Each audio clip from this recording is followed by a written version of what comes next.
নমস্কার বন্ধুরা, নীলিমা রেসিপির আরেকটি নতুন পর্বে আপনাদের স্বাগত জানাই। আজ আমি করব ইডলি, আর ইডলির সাথে খাওয়ার জন্য নারকেলের চাটনি।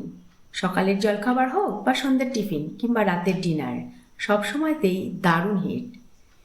ইডলি বানাতে আমি এই কাপের 1 কাপ ডাল নিয়েছি, ধুয়ে 4 থেকে 5 ঘন্টা ভিজিয়ে রেখেছিলাম। ডালগুলো ভিজে কীরকম ফুলে উঠেছে দেখুন, নখ দিয়েই কাটা যাবে। আর চাল এই কাপেরই 2 কাপ চাল নিয়েছিলাম, ধুয়ে 4 থেকে 5 ঘন্টা ভিজিয়ে রেখেছিলাম। এবার মিক্সিতে দুটোকেই বেটে নেব। ডাল বাটা চাল বাটা মিশিয়ে নেব ভালো করে।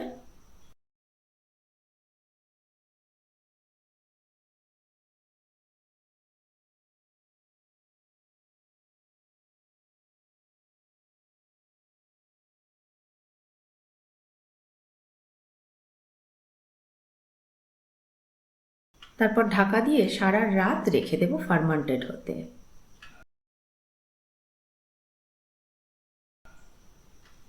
দেখুন বন্ধুরা, কিরকম সুন্দরভাবে ফুলে উঠেছে, ভেতরে বেশ জালি জালি মতন হয়েছে।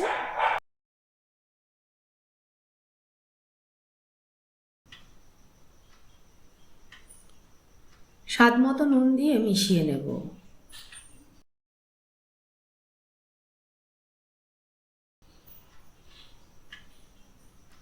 এবার 1 কাপ জল দিয়ে ভালো করে ফেটিয়ে নেব।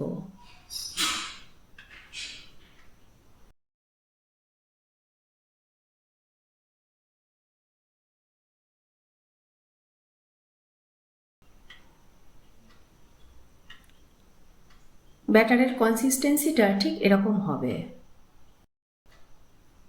এবার ইডলি মেকারের বাটিতে একটু তেল মাখিয়ে নেব।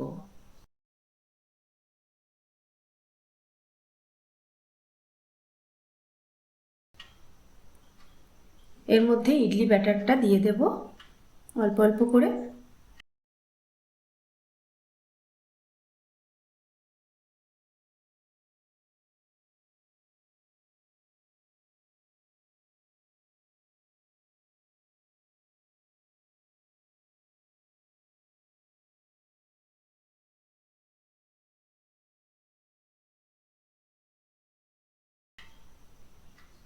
এদিকে ইডলি পাত্রে জল দিয়ে ফুটতে দিয়েছিলাম, এর মধ্যে ইডলি স্ট্যান্ডটা বসিয়ে দেব।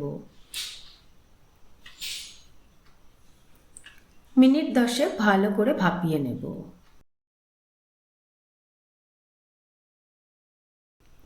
এদিকে ইডলি হতে থাকুক, আমরা ততক্ষণে চলুন চাটনিটা বানিয়ে নিই। এর জন্য আমি 1 টুকরো আদা নিয়েছি, একটা লেবু নিয়েছি, কারি পাতা 1 মুঠো নিয়েছি, 2 থেকে 3টে কাঁচা লঙ্কা নেব। আর নিয়েছি ধনেপাতা 1 কাপ, নুন তো স্বাদ অনুযায়ী লাগছে। 1/2 কাপ মটর ডাল ভিজিয়ে জল ঝরিয়ে নিয়েছি। 1 কাপ বাদাম নিয়েছি, চিনি 1 চামচ, হাফ মালা নারকেল কুড়িয়ে নিয়েছি, আর একটা কাঁচা তেঁতুল সেদ্ধ করে কাঠ বের করে নিয়েছি। এবার মিক্সির বাটিতে বাদাম নিয়েছি, মটর ডাল নিয়েছি।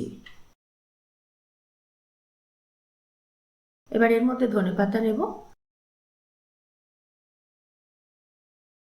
3টে কাঁচা লঙ্কা ভেঙে দেব, নারকেল কোড়া দেব, তেঁতুলের পাল্প দেব, কারি পাতা দেব, আদা কুচি দেব, নুন দেব, চিনি দেব,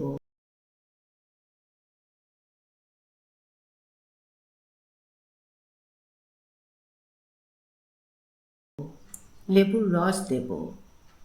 এবার এর মধ্যে 1 কাপ জল দিয়ে ভালো করে পেস্ট করে নেব।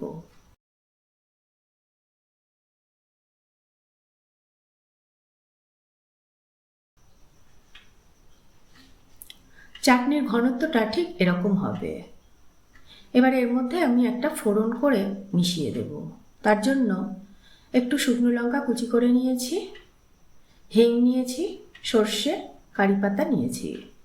সর্ষের তেলে সব কিছু ফোড়ন দিয়ে চাটনিতে মিশিয়ে নিয়ে কিছুক্ষণ ঢাকা দিয়ে স্ট্যান্ডিং টাইম দিলেই রেডি আমাদের চাটনি।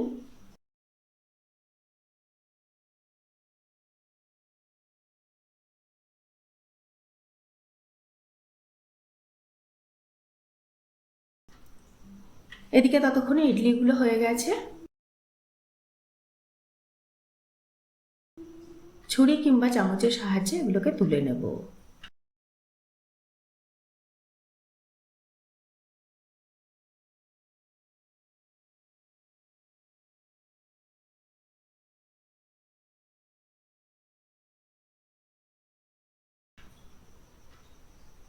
ব্যাস, ইডলিগুলোকে চাটনির সাথে সার্ভ করেছি।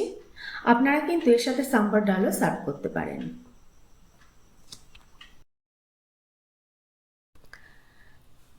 কেমন লাগলো আমার আজকের রান্নাটি কমেন্টে জানাতে ভুলবেন না। ভালো লাগলে একটা লাইক করে দেবেন, আর আমার পরের রেসিপির আপডেট পেতে পেজটাকে ফলো করে রাখার অনুরোধ রইল। ভালো থাকবেন সবাই।